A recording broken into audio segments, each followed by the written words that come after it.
Okay. Everybody ready? Come a little closer. There we go. A little bit higher. No, don't cover your face, just there, so that if they're getting us, it's hopefully in the picture. All right. My name is Sunsara Taylor, S-U-N-S-A-R-A, last name Taylor, T-A-Y-L-O-R. I am a co-initiator of RefuseFascism.org.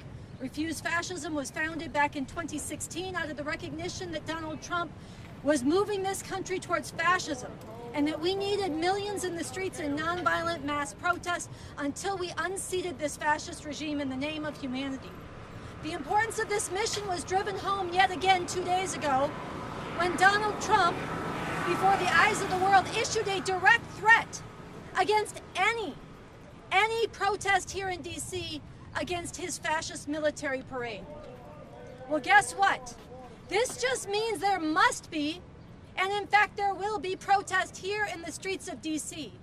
RefuseFascism.org will be leading a protest declaring Trump must go now. We will be permitted. We will be nonviolent. We will not be provoked, but we will be in the streets. We will be marching, and we will be heard. We will be marching because we refuse to comply in advance with Donald Trump's fascist threats. We will be marching because we refuse to voluntarily give up our First Amendment right to free speech and protest. We will be marching because we refuse to fall silent as Donald Trump unleashes terror and mass raids and disappearances of immigrants. And we will be marching because we refuse to accept the deployment of the U.S. military on U.S. soil against the people, which Donald Trump is threatening to expand. So this Saturday at 1 o'clock, gathering at Logan Circle, RefuseFascism.org will be leading a permitted, nonviolent march down here to the White House to say no to Donald Trump's fascist military parade and to demand the Trump fascist regime must go now. On Saturday, Donald Trump wants the world to see his military remade, loyal not to the U.S. Constitution, not to the rule of law, but to Donald Trump personally, with all the white supremacy, all the hatred of women, all the hatred of LGBT people, all the xenophobic America First fascism that involves. And this is not just symbolic. Donald Trump is actively deploying his military against people in this country on the streets of the U.S. right now as we speak. This is why we will be marching. This is why RefuseFascism.org calls on every decent person in this country who can get to Washington, D.C. this Saturday. By plane, by bus, by car, get here and join us in standing up. We call on elected officials to stand with us as we exercise our constitutionally protected First Amendment right. And in particular, we call on Senator Chris Murphy, who has spoken out powerfully against Donald Trump's threats, to come and stand with us and guarantee our safe and legal assembly. Finally, by marching here, where the eyes of the world will be on Saturday, by standing up where the political battle lines have been drawn, by defying Trump's illegal, unconstitutional, fascist threat of violence against us, we aim to give strength and courage to the decent people of this country, the tens of millions of people who did not vote for Donald Trump, who do not want the nightmare that he is bringing, to join us in the streets this Saturday nationwide and every day going forward, non-violently but repeatedly and in growing numbers, demanding that the Trump fascist regime must go now, not stopping until we create the level of profound political crisis across this country such that Trump cannot govern this country, cannot impose his fascist program, and cannot even hold on to the reins of power. This is how fascist tyrants and dictators are deposed around the world, through the mass nonviolent action of the people, and this is what is needed in this country at this historic turning point. So again, my name is Sunsara Taylor, and I will be marching with RefuseFascism.org through the streets of DC right here to the White House on Saturday to declare before the eyes of the world, in the name of humanity, we refuse to accept a fascist America. The fascist Trump regime must go now. Thank you. Our next speaker is Ralph.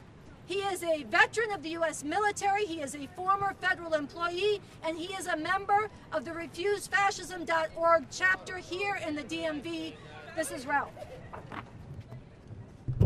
Thank you. My name is Ralph. Everybody getting tired of getting up in the morning and checking the news to see what happened overnight? I know I am. Let me tell you what's going on, folks. I've dedicated 35 years of my life to this country. And what I'm seeing now is not what I protected our country for. It is not anywhere near close. Cannot put our head in the sand. What this administration is doing is a shock and awe on the American people. We're going to send troops into the streets and we're going to shock them. We can't be shocked, folks.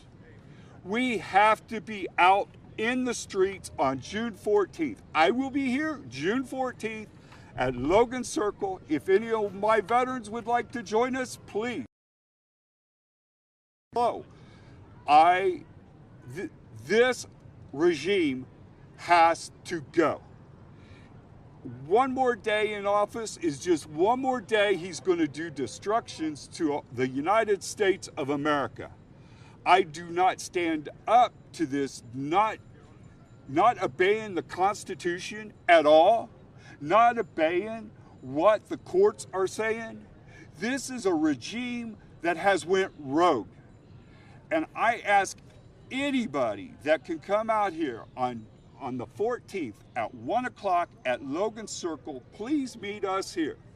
We are not going to be intimidated by this administration. There's protest all over the United States. Folks, I will ask you, no matter where you're at, if you can't get here, be at a protest. If you are on the streets and you see a pop-up protest, which they are happening, see a protest, join a protest. We all need to be seen in the streets no matter where we're at, and we'll make this shock and shock instead of shock and awe. Thank you. All right, we'd like to take questions now if you have questions. I'm going to start here. Can you talk a little bit about the protests we've seen in LA and the administration's response, and just how your group is planning to respond if there is a response similar to LA with protests on Saturday?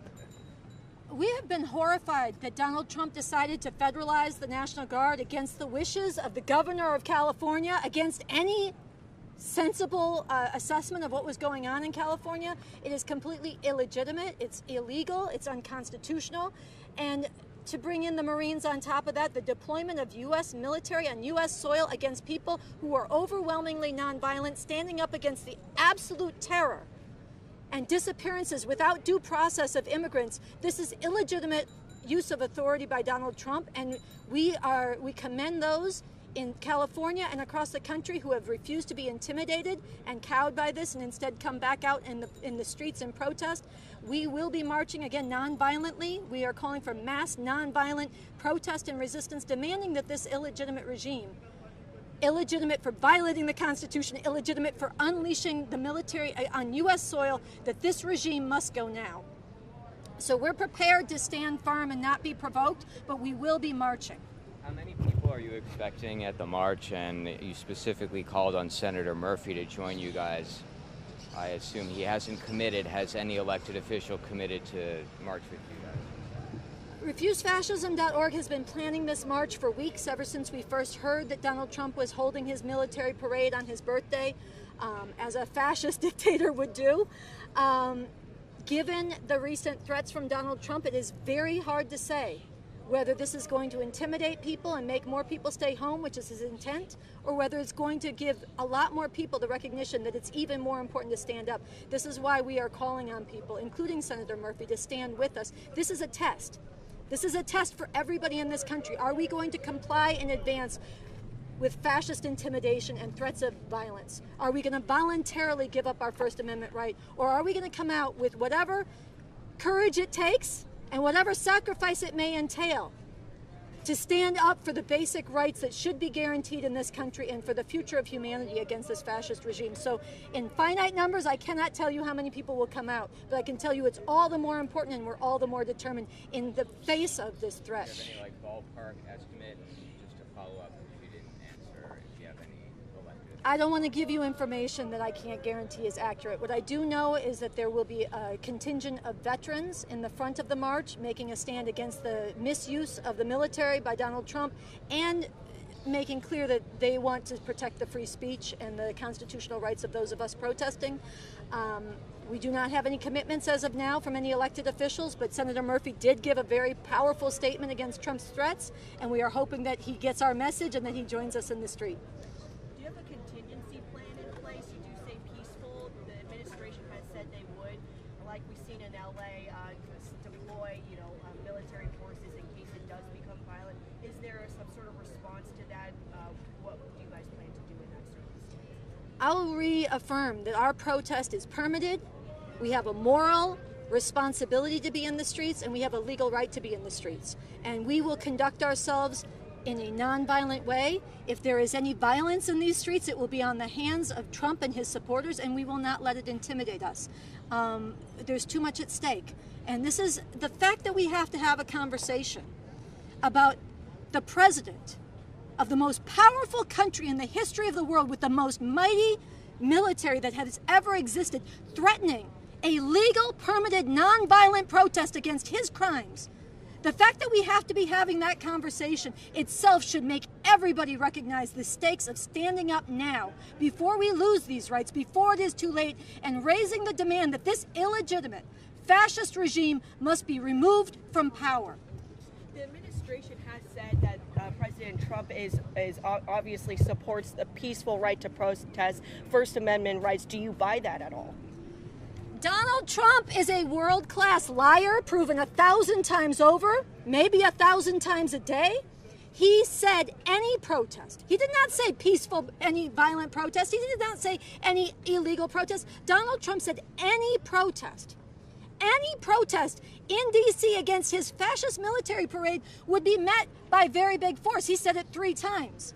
Donald Trump is a master communicator. He will talk out one side of his mouth and issue a threat, and out of the other side of the mouth and make you think he didn't mean it. But Donald Trump knows what he said, and we know what he said. But it will not stop us from exercising our legal, constitutional right to be in the streets to say, no, this fascist regime must go now.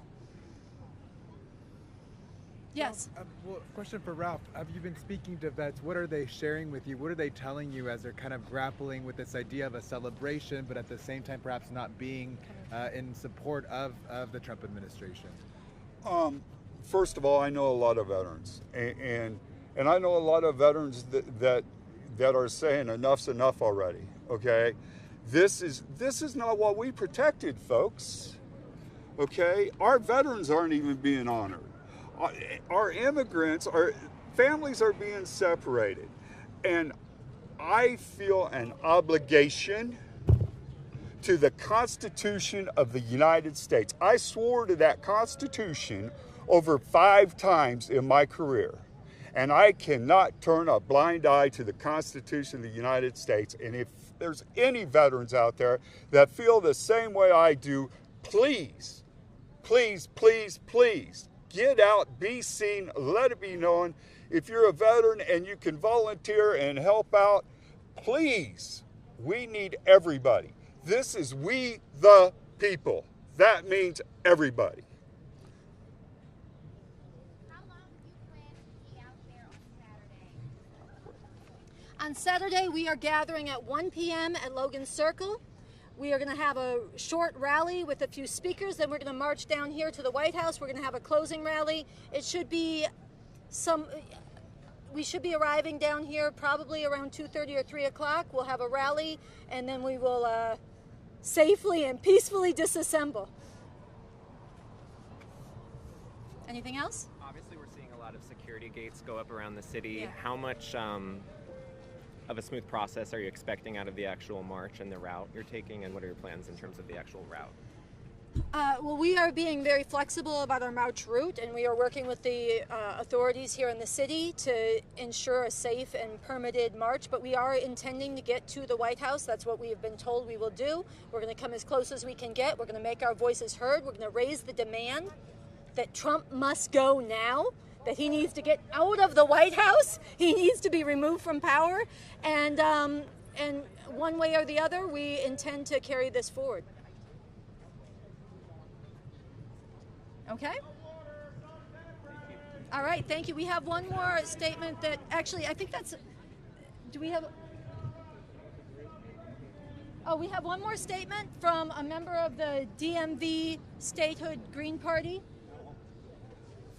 You have to help me out. Thomas Smith, a brief statement. Hi, I'm Thomas Smith from the DC Statehood Green Party here in DC. And once again, we're still working for statehood in DC. But let's speak clearly about it. This is the end of a long evolution of human society. The old fascism, sexism, racism kinds of things that human beings used to do is struggling now in America. Trump is the last straw for this push for fascism. Don't forget, Sinclair Lewis back in 1930 said, when will fascism come to America? Wrapped in a flag, wearing a cross. It's just what you got here.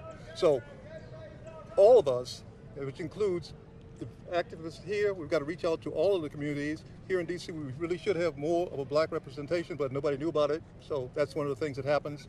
We're going to have to explain to the general public, because the general public is not generally evil or stupid, but they've been misled for a long time about what is happening in America, who's doing what to whom. And so you had a lot of white America voted for Trump because they liked parts and bits of what they thought he could get out of his version of fascism. But they didn't understand that his version of fascism was a whole bunch of things. So we've got to explain to them that, look, your particular axe to grind comes with a whole bunch of other stuff. That's why you see all these farmers on YouTube saying, hey, I didn't vote for this. What they're saying is that, well, I voted for the other part, but not this part. And that's what they don't understand. Trump has to go, but we have to understand that he's just the figurehead of this fascist movement. It's been a long time coming. So we have to fight this and explain to people, educate the public, that it's a fault in our country that's been going on since 1692, whatever it was. We fought 3 wars, and I'm old enough to have marched in 3 different kinds of marches. Civil rights marches, anti-war marches, and I'm a veteran too.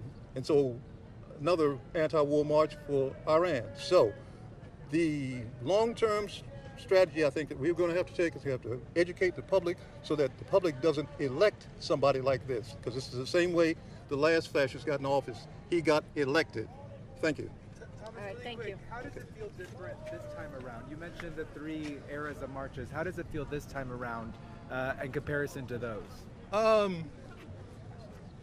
don't see as many people participating, but I think the enthusiasm and the rightness of the game is correct. All right, thank you. Thank you.